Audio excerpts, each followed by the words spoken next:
जी अस्सलाम वालेकुम, मैं हूं नूरुल आरफीन सिद्दीकी और आप देख रहे हैं आरफीन नामा। अफ़गानिस्तान के हालात के हवाले से एक इंतहाई अजीब व गरीब, शायद मज़का खेज़ खबर वो जो सामने आई है, उसके मुताबिक वो जो आहनी खातून नहीं थी, वो आहनी लड़की अपने तौर पर, जिसे बिलावजह मशहूर करके वेस्ट ने अपने एजेंडे की तकमील के लिए आसानी का सामान फराम किया है, मलाला बिलावजह की यूसुफजई। उनका एक बयान मेरी नज़र से गुजरा, खून खौल उठ जाता है, खून खौलता है इस एक खातून को, इस एक कैरेक्टर को देख करके। फरमाती हैं कि काबुल की लम्हा ब लम्हा बदलती सूरत हाल पर सख्ते के आलम में हूं। अल्लाह ताला आपको आलम निज़ामी भी पहुंचाए, गर्क जहन्नम भी करे आपको, आपके अहल खाना समेत। आपके अहल खाना वतन पर बदनुमाई का एक ऐसे दाग हैं, आप समेत, जिसे रहती दुनिया तक याद रखा जाएगा। आप अमरीकी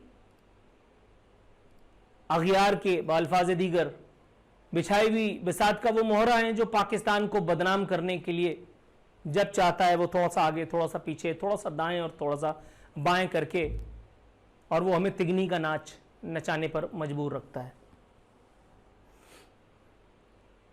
ये वो मौसूफा हैं जो कभी होली मना करके अपने आप को सेक्युलर साबित करती हैं, जो कभी ये बयान देती हैं कि शादी में क्या रखा है अगर दो लोग एक साथ खुश हैं। तालिबान ने इसको ठीक गोली मारी थी। तालिबान पाकिस्तान का बदतरीन मुखालिफ होने के बावजूद, तालिबान पाकिस्तान के वाहिद काम पर बबांगे दोल, मैं ये कहता हूं और पहले भी कह चुका हूं कि मुझे लगा कि उन्होंने ठीक किया, लेकिन ठीक तरह से नहीं किया। वो जिन्होंने major general, lieutenant general, brigadier, फलाने ढिमकाने, इतने बड़े बड़े लीडरों, इतने बड़े बड़े सूरमाओं को जब मारा तो कोई बचने की राह ही नहीं थी, लेकिन जब मलाला यूसुफजई पर उनकी गोली चली तो मलाला यूसुफजई बच गई, और वहां उस गाड़ी में और बहुत सारी लड़कियां थी, वो तो इतनी मशहूर ना हुई।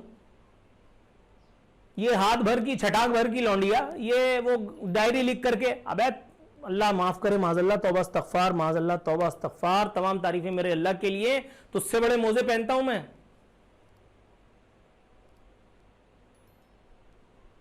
मवाजना नहीं करना चाहता था, लेकिन भाई और कोई कैरेक्टर पाकिस्तान में इतना बड़ा, वो सहाफी जो बीबीसी पे जाकर के इंटरव्यू दे करके पाकिस्तान में आजादी इजहार के तशवीशनाक सूरत हाल पर छाती पीटता नजर आता है, जिसे सीआईए का एजेंट हम बल्फाज दीगर कह सकते हैं।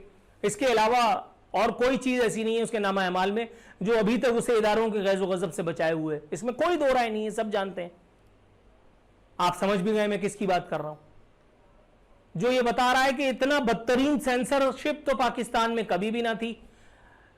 मिलिट्री डिक्टेटर्स ने पाकिस्तान को इतना कभी भी नहीं बांधा हुआ था जितना इस एक सो कॉल्ड जमहूरी डिक्टेटर इमरान खान ने बांधा। हालांकि इमरान खान के हाथ में क्या है सब जानते हैं, आप सबको पता है किसने क्या किया है।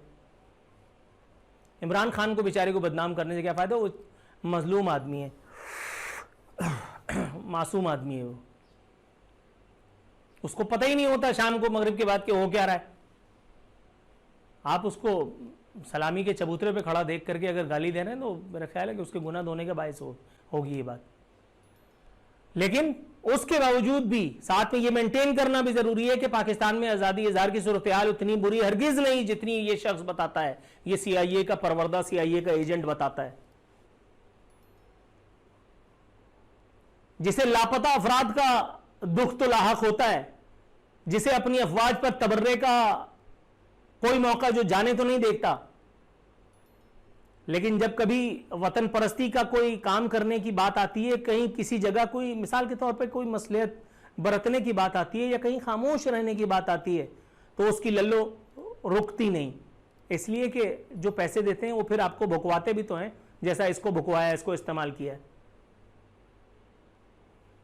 इस्लामाबाद में एक किराए के घर में रह करके ये समझता है इसने सबको चे बना लिया।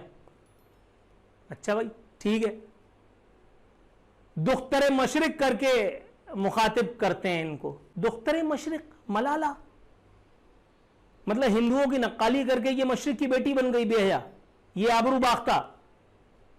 उसके बाद इसका बाप आकर के और वजाहत कर रहा है कि नहीं मेरी बेटी ने दरहकीकत ये नहीं कहा था। अब तक कितनी, अल्लाह माफ करे माज़अल्लाह, मैं कहना नहीं चाह रहा था, लेकिन अब तक तुम्हारी बेटी वो ही रही है जो पाकिस्तान से गई थी।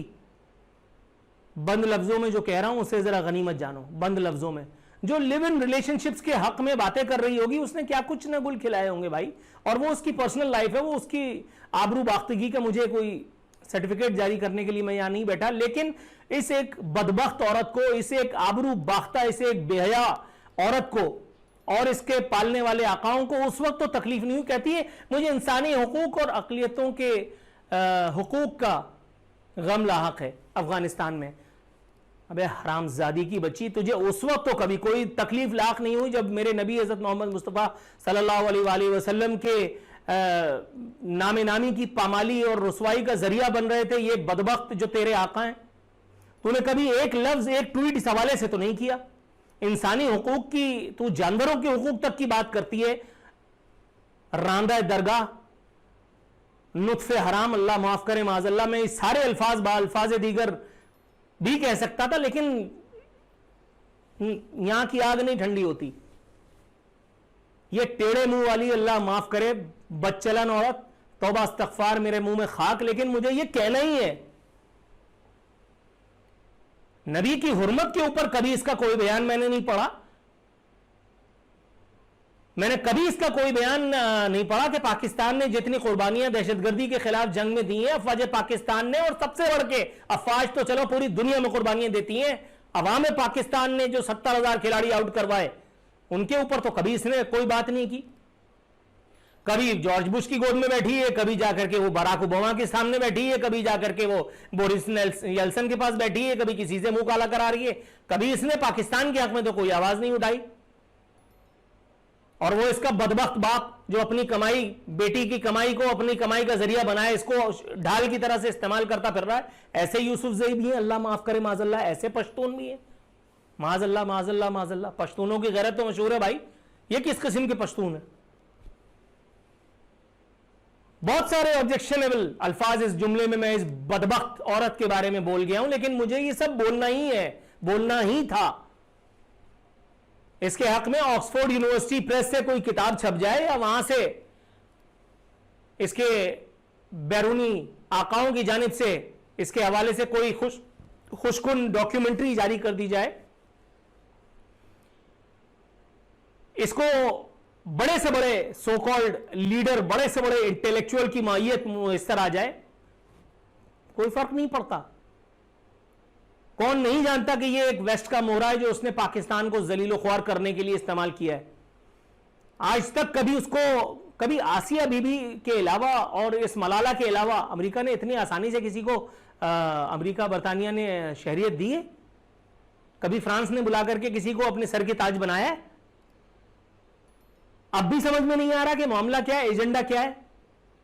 उनको यहां से इस तरह के चुनिंदा रांदा दरगाह चाहिए होते हैं जिनको लेकर के खिलौनों की तरह से इस्तेमाल किया जा सके, पाकिस्तान को मतून किया जा सके, पाकिस्तान के इदारों को बदनाम किया जा सके, पाकिस्तान में इंसानी हुकूक की पामाली का वावेला किया जा सके और बहुत सब कुछ। इन बेगैरतों को कश्मीर में इंसानी हुकूक नजर नहीं आते, इन बेहयाओं बेशर्मों को फलस्तीन में, इराक में, लबनान में, शाम में इंसानी हुकूक की संगीन कार्रवाइयां नजर नहीं आती। इन हरामजादों को सिर्फ अपने मतलब का एजेंडा प्रोपगेट करने के लिए इस तरह की आबरूबाख्ता औरतों को, और यहां भी, हमारे यहां भी कुछ कम नहीं है, ये मोमबत्ती माफिया, ये मलाला के लोकल माँ बाप, लोकल रिश्तेदार जो जरा सी बात पर वो नूर मुकद्दम केस, वो जी इंसानी हुकूक की तंजीमें सामने आ गई कि वो कर क्या रही थी ये नहीं बता रहे, वो उसके साथ उसके घर में कर क्या रही थी इसके ऊपर कोई बात नहीं कर रहा। वो लिव इन रिलेशनशिप में थी, वो अपनी, अभी मेरे मुंह से जिनसी ताल्लुकात की इंतहा पर थी, वो सब कुछ उसको उसने काट दिया तो चलो ये हो गया। और औरत को काट दिया, और वो बदबख्त जिनके मुंह नहीं खुलते, किसी दीन धर्म की बात पर जिनके मुंह नहीं खुलते, जिन्होंने हराम खाने का रिकॉर्ड कायम किया हुआ है, वो आर्टिकल भी लिख रहे हैं, वो उसके ऊपर प्रोग्राम भी कर रहे हैं, वो इस पर ट्वीट भी कर रहे हैं, जैसे पाकिस्तान में सिर्फ इस वक्त नूर मुकद्दम का मसला है। ये मसला क्या मसला है? वो अपनी रजामंदी के साथ वहां रह रही थी, उन दोनों का झगड़ा हुआ, उसने एक ने दूसरे को काट दिया, अदालत जाने वो जाने। अदालत में पहले कम केसेस लगे हुए और अदालतों को इन्हीं को इंसाफ देना है, बाकी लोगों को इंसाफ नहीं मिलता। अदालतें इनके मामे की हैं, इसलिए कि ये सफीर की बेटी है, इसलिए कि ये खवास की बेटी है, आम लोग जलील होते फिर। खैर है, इस्लामी जमहूरिया पाकिस्तान जिंदाबाद। बहरकैफ मौजू लामहदूद है, इसको यहीं समाप्त करते हैं। इंशाअल्लाह ताला फिर गुफ्तगू होती है। फीमान अल्लाह।